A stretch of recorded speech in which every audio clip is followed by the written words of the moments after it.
దేవునికి మహిమ కలుగును గాక. అయితే ఒక విషయం ఏందంటే, ఈ లోకంలో ప్రతి మనిషి కూడా కోరుకునేది ఒకటి. ఏంటి ఆ ఒకటి? మీరెవరైనా చెప్పగలరా? ప్రతి మనిషి ముఖ్యంగా కోరుకునేటువంటి ఒకటి ఉంటదనమాట. ఆ ఒక్కటి ఏంటో మీరు చెప్పగలరా? సుఖం. ఏం కోరుకుంటారు? సుఖమా? దేవుని స్తోత్రం. హల్లెలూయా. ఏం కోరుకుంటారంట? సుఖాన్ని. దేవుని స్తోత్రం. ఇంకేమైనా ఉన్నాయా? అది తప్ప. ఆ? దేవుని స్తోత్రం. మనం ఆదికాండం నుండి ప్రకటన గ్రంథం వరకు కూడా మనం బైబిల్లో చూస్తే మొట్టమొదటిగా దేవుడు ఆదామును గుర్తించి ఆయనకు ఒక గుర్తింపునిచ్చాడు. దేవుని స్తోత్రం. ఆదాము తర్వాత దేవుడు ఆ టైంలో నోవాహును కూడా గుర్తించాడు. దేవుని స్తోత్రం. హల్లెలూయా. నోవాహును కూడా గుర్తించాడు. నోవాహు తర్వాత జలప్రళయం తర్వాత మరి ముఖ్యంగా ఆలోచన చేస్తే దేవుడు అబ్రహామును గుర్తించాడు కదా. అబ్రహాము తర్వాత మరి దేవుడు మరి బాగా గుర్తించిన వ్యక్తి మరి ఇసాకు, యాకోబులు. దేవుని స్తోత్రం. హల్లెలూయా. ఇసాకుని, యాకోబుని కూడా గుర్తించాడు. ఆ తర్వాత మోషేను గుర్తించాడు. దేవుని స్తోత్రం. మోషేను గుర్తించాడు. అలా మనము ఇలా వెళ్ళిపోతా ఉంటే చాలా మందిని గుర్తించలేదండి. కొంతమందిని మాత్రమే గుర్తించాడు. దేవుని స్తోత్రం. కొంతమందిని మాత్రమే గుర్తించాడు. మోషే తర్వాత యెహోషువ గుర్తించబడ్డాడు. యెహోషువ తర్వాత శాంసన్ గుర్తించబడ్డాడు. ఆయన తర్వాత రూతు గుర్తించబడింది. ఆ తర్వాత దెబోరా గుర్తించబడింది. ఇలాగా చాలా తక్కువ మందిని దేవుడు గుర్తిస్తూ వచ్చాడు. దేవుని స్తోత్రం. అంటే ఈ లోకంలో ప్రతి మనిషి కూడా కోరుకునేది ఏంటంటే గుర్తింపు. ఏం కోరుకుంటారు? గుర్తింపు. అంటే దేవుడు మనిషిని గుర్తించాలి. అర్థమైందండి? దేవుడు మనిషిని గుర్తించాలి. మనిషిని దేవుడు గుర్తించాలి అంటే దేవుడు గుర్తించిన ప్రతి మనిషిని కూడా దేవుడు కష్టపెట్టాడు. మీకు తెలుసా? దేవుడు ఏ మనిషిని దేవుడు గుర్తించాడో ఆ మనిషి కష్టాలు పడ్డాడండి. మీరు చదివారా? బైబిల్ చదివితే చక్కగా మనకు అర్థమవుతుంది. దేవుడు గుర్తించిన మనుషుల్లో సుఖపడ్డ వాళ్ళు ఎవరైనా ఉంటే మీరు చెప్పొచ్చు. దేవుని స్తోత్రం. హల్లెలూయా. దేవుడు ఒక మనిషిని గుర్తించిన తర్వాత ఆ మనిషిని దేవుడు ఏం చేస్తాడంటే ఖచ్చితంగా కష్టమైన ప్లేస్లోనే పెడతాడు కదా. ఇప్పుడు బైబిల్లో ఆది కాండం నుండి ప్రకటన గ్రంథం వరకు కూడా దేవుడు ఏర్పాటు చేసుకున్న వాళ్ళందరూ, దేవుడు గుర్తించిన వాళ్ళందరూ చాలా తక్కువ మంది, చాలా తక్కువ మందే ఉన్నారు. కానీ వాళ్ళల్లో ఎక్కువ సుఖపడ్డవాళ్ళు ఎవరు లేరు. అందరూ కష్టాలే. అందరూ కష్టాలు, శ్రమలు, నిందలు, కరువులు, అవమానాలు ఇవన్నీ అనుభవిస్తున్నారు. ఎవ్వరు కూడా సుఖపడ్డట్టు లేదు. ఇవాళ దేవుడు నిన్ను, నన్ను ఒకవేళ మనల్ని గుర్తిస్తే ఈరోజు మనం వెళ్ళే రూట్ కరెక్ట్. దేవుని స్తోత్రం. హల్లెలూయా. ఈరోజు మనం శ్రమ పడుతున్నాం, నిందలు పడుతున్నాం, ఇబ్బందులు అనుభవిస్తున్నాము అంటే మనం కరెక్ట్ రూట్లో ఉన్నాం. దేవుని స్తోత్రం. ఇప్పుడు సుఖం నీకు దొరకట్లేదు అంటే సుఖం కోరుకునేది ఎవరు అంటే దేవునికి వేరుగా ఉండేవాడు సుఖం కోరుకుంటారు. ఎవరు కోరుకుంటారు? దేవునికి వేరుగా ఉండేవాళ్ళు ఏం కోరుకుంటారు? సుఖాన్ని కోరుకుంటారు, స్వేచ్ఛను కోరుకుంటారు, ఈ లోక సంబంధమైన వాటిని కోరుకుంటారు. క్రీస్తులో ఉన్నవారు, దేవుని చేత గుర్తించబడిన వారు ఏ ఒక్కరికి కూడా నాకు తెలిసి వాళ్ళు సుఖం కోరుకోరు. దేవుని స్తోత్రం. ఎందుకంటే వాళ్ళకి సుఖం కూడా దొరకదు. ఏం దొరకదండి? సుఖం ఉండదు. వాళ్ళకు సుఖము అనేది దొరుకుతుందంటే అది క్రీస్తులోనే.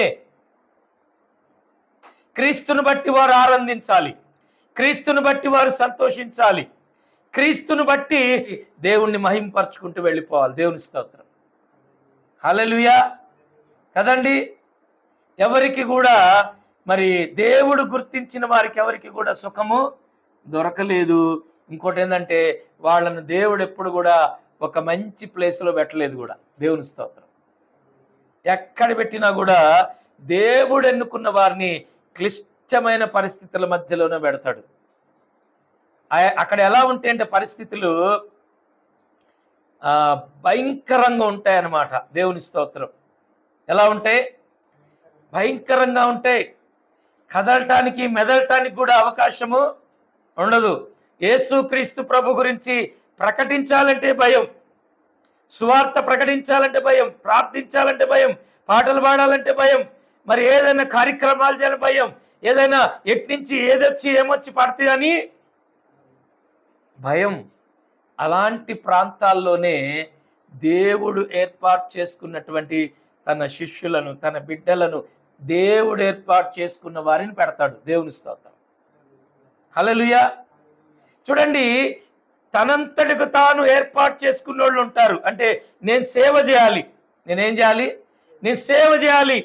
వాళ్ళు చేస్తున్నారు, వీళ్ళు చేస్తున్నారు, నేను కూడా సేవ చేయాలని చెప్పేసి వాళ్ళే కొన్ని ప్లేసులు ఏర్పాటు చేసుకొని, సేఫ్ సైడ్ ప్లేసులు ఏర్పాటు చేసుకొని అక్కడ సంఘాలు పెట్టే వాళ్ళు ఉంటారు కొంతమంది. దేవుని స్తోత్రం, హల్లెలూయా. దేవుడు ఏర్పాటు చేసుకొని దేవుడు నిలబెట్టేది వేరు, లేదంటే వీళ్ళే సేవ చేయాలని వీళ్ళు ఏర్పాటు చేసుకొని నిలబడే ప్లేస్ వేరు. ఇప్పుడు నేను ఏర్పాటు చేసుకున్న కాడ నాకే కష్టం ఉండదు. మీకు అర్థమవుతుందా?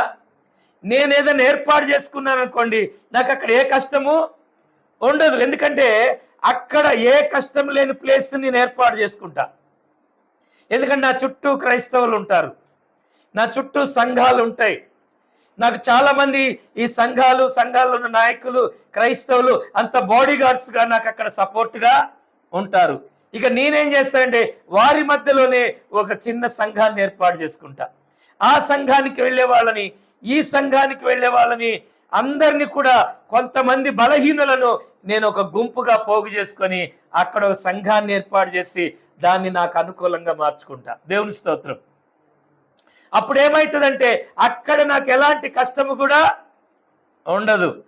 అదే దేవుడు ఏర్పాటు చేస్తే, దేవుడు ఏర్పాటు చేసే సంఘం ఎలా ఉంటుందంటే బలురక్కసి చెట్ల మధ్యలో చేస్తాడు, తేళ్ల మధ్యలో, తోడేళ్ల మధ్యలో, పాముల మధ్యలో, భయంకరమైనటువంటి అలాంటి స్వభావము కలిగిన ప్రజల మధ్యలో ఒక గొర్రె పిల్లను దేవుడు పంపుతాడు. దేవుని స్తోత్రం, హల్లెలూయా.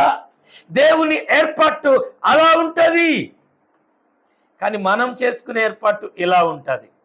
ఇప్పుడు దీన్ని బట్టి కొంతమంది సేవకులు వాళ్ళు చేస్తున్న సేవ ఎలాంటిదో వాళ్ళు గుర్తించుకోవాలి. Praise the lord. ఇది దేవుడు ఏర్పాటు చేసిన సేవ, ఇది దేవుడు ఏర్పాటు చేసిన సంఘమా, దేవుడు ఏర్పరచుకున్న సేవకుణ్ణి నేనా, లేకపోతే నా అంతటికి నేను వచ్చి సేఫ్ సైడ్ పరిచర్య చేసుకుంటూ హ్యాపీగా బ్రతుకుతున్నానా? స్థలాలు కొనుక్కుంటున్నాను, కార్లు కొనుక్కుంటున్నాను, బంగారం కొనుక్కుంటున్నాను, బిడ్డలను చదివించుకుంటున్నాను, భార్యని సుఖపెడుతున్నాను, భర్త భార్యని సుఖపెట్టుకుంటూ సేఫ్ సైడ్ బ్రహ్మాండమైనటువంటి మంచి స్థలాన్ని ఏర్పాటు చేసుకొని, ఒకవేళ నువ్వు అక్కడ సంఘాన్ని పెట్టుకొని ఒకవేళ నువ్వు నివసిస్తుంటే అది దేవుని చిత్తమో కాదో ఒక్కసారి నిన్ను నీవే పరీక్షించుకోవాలి. Praise the lord.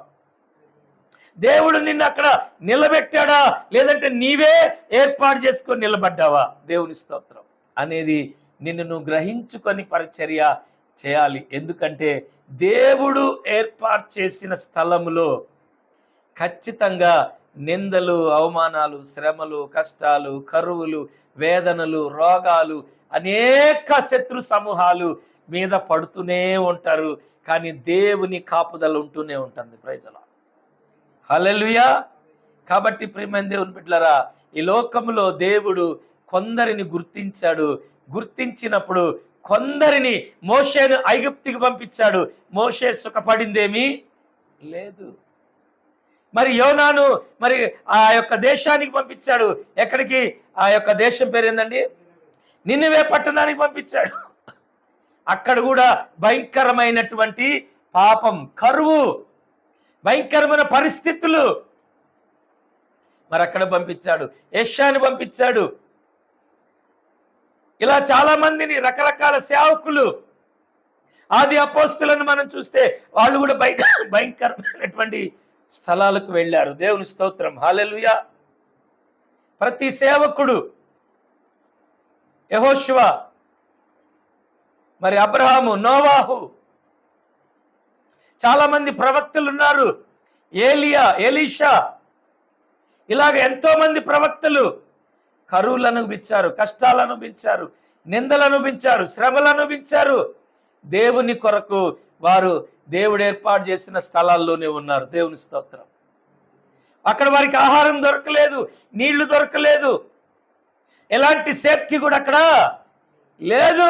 అయినా కూడా వాళ్ళు దేవుని కొరకు నిలబడ్డారు. దేవుని మహిమ కలుగును గాక.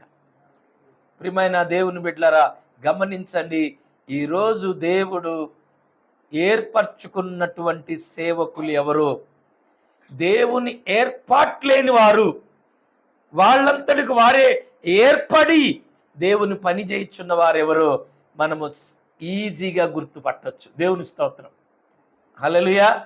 ఈజీగా మనము గుర్తుపట్టొచ్చు. ఎందుకు ఈ మాటలు చెప్తున్నానంటే మీరు గుర్తుపట్టాలి. ఏం పట్టాలి? గుర్తుపట్టాలి.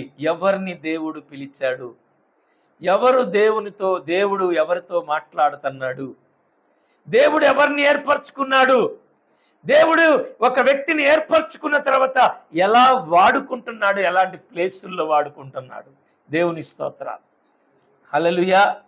ఇది మనము గమనించి నిజమైన సేవకులు ఎవరో, అబద్ధ సేవకులు ఎవరో మనం ఈజీగా గుర్తుపట్టవచ్చు. దేవుని మహిమ కలుగును గాక. హల్లెలూయా చెప్తారా? హల్లెలూయా. నిజమైన సేవకులు, సేవకురాళ్ళు ఎవరో మనము ఈ యొక్క దేవుని మాటలను బట్టి మనం గుర్తుపట్టచ్చు. ఇప్పుడు దేవుని సేవకుడు ఎప్పుడు కూడా సేఫ్ సైడ్ ప్లేస్లు ఎప్పుడు కూడా ఎత్తుక్కోడు. దేవుని సేవకుడు దేవుని మీద ఆధారపడతాడు, దేవుడు నడిపించిన స్థలానికి వెళతాడు. దేవుని మహిమ కలుగును గాక. హల్లెలూయా. దేవుడు నడిపించినటువంటి ప్లేసులు, దేవుడు ఏర్పాటు చేసిన ప్లేసులు, దేవుడు నియమించిన సేవకులు నిలబెట్టిన ప్లేసులు ఎలా ఉంటాయంటే ఒక్క రోజు ఆడ గడపటం కూడా చాలా కష్టం అనిపిస్తుంది. దేవుని స్తోత్రం. ఒక్క రోజు ఉండాలన్నా కూడా మనం ఆ ప్లేస్లో ఉండలేనటువంటి భయంకరమైన స్థితులు కలుగుతాయి. నా దగ్గరకు వచ్చిన ప్రతి సేవకుడు అనేవాడు, బ్రదర్ మీరు ఎలా ఉంటున్నారు ఇక్కడ అని. దేవునికి మహిమ కలుగునుగా.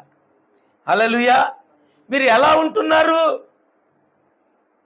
మీరు ఇక్కడి నుంచి ఇంకొక స్థలం ఎక్కడన్నా మీరు వెళ్ళొచ్చు కదా అన్నవాళ్ళు చాలా మంది ఉన్నారు. ఎందుకంటే ఇక్కడ మనకి లేనిది ఏంటంటే సేఫ్టీ లేదు, మంచి సహవాసము లేదు, ప్రేమించేవారు లేరు, సహాయం పడేవారు లేరు, ఇబ్బందుల్లో పరామర్శించేవారు లేరు, కష్టం వచ్చినప్పుడు ఆదుకునేవారు లేరు, నువ్వు తిన్నావా అని అడిగేవారు కూడా లేరు, మీరు వండుకున్నారా అని అడిగేవారు కూడా లేరు, మీరు ఎలా ఉన్నారు అని అడిగేవారు కూడా లేరు, మీకు ఏదైనా అవసరం ఉంటే మమ్మల్ని అడగండి అని చెప్పేవారు కూడా లేరు. ఎలాంటి పరిస్థితుల్లోనైనా కూడా సహాయం చేసేవారు ఎవరు లేని స్థలములో మనము నివాసం చేస్తున్నాము. మనకు సహాయకుడు మన దేవుడే. Praise the lord. హల్లెలూయా. మనకు సహాయకుడు మన దేవుడే. ఈ పరిస్థితులు చూసినప్పుడు కొందరు నన్ను అడిగిన ప్రశ్నలు ఇవే. ఏంటంటే మీరు ఎలా ఉంటున్నారు, మరొక స్థలములోకి మీరు వెళ్ళొచ్చు కదా, మరొక ప్రాంతానికి మీరు వెళ్ళొచ్చు కదా అంటే దేవుడు చెప్పంది నేను వెళ్ళను. దేవుని స్తోత్రం. హల్లెలూయా. దేవుడు చెప్పేంత వరకు ఉంటా. దేవుడు చెప్పిన తర్వాతే వెళతా. ఎక్కడికి నడిపించాలో, ఎక్కడ స్థిరపరచాలో, ఎక్కడ బలపరచాలో, ఎక్కడ ఆశీర్వదించాలో దేవునికి బాగా తెలుసు. ఇక్కడ ఏం జరుగుతుందో, ఎలా జరుగుతుందో, ఏ పరిస్థితులున్నాయో సమస్తము దేవునికి తెలుసు అన్నవారు ఆమేన్ చెప్పండి. ఆమేన్. దేవునికి మనమేమి చెప్పనవసరము లేదు. అలాంటప్పుడు మనము మనుషుల చెప్పిన మాటలు వినాలా, దేవుడు చెప్పిన మాట వినాలా? చెప్పండి. దేవుడు చెప్పిన మాటే వినాలి. అంటే దేవుడు మనల్ని ఈ స్థలముకు నడిపించినందుకు రెండు చేతులు ఎత్తి మనం దేవుని స్తోత్రం చేద్దామా? స్తోత్రం, స్తోత్రం, స్తోత్రం, స్తోత్రం, స్తోత్రం. దేవునికే మహిమ కలుగునుగాక. ఆమేన్. ప్రియమైన దేవుని బిడ్డలారా, ఈ లోకములో ప్రతి మనిషి కోరుకునేది ఏంటంటే గుర్తింపు. లోక సంబంధమైనటువంటి గుర్తింపును కోరుకునే వారు కొందరు ఉంటారు. కానీ దేవుడే నన్ను గుర్తించాలి అని కోరుకునే వాళ్ళు కొందరు ఉంటారు. కానీ దేవుడు గుర్తించిన వారు కొద్దిమందే. దేవుడు గుర్తించిన వారు కొద్దిమందే. అపోస్తుల కార్యం 11వ అధ్యాయం 26వ వచనం చదువుకుందాం. వారు కలిసి ఒక సంవత్సరమంతయు సంఘములో ఉండి బహుజనములకు వాక్యమును బోధించిరి.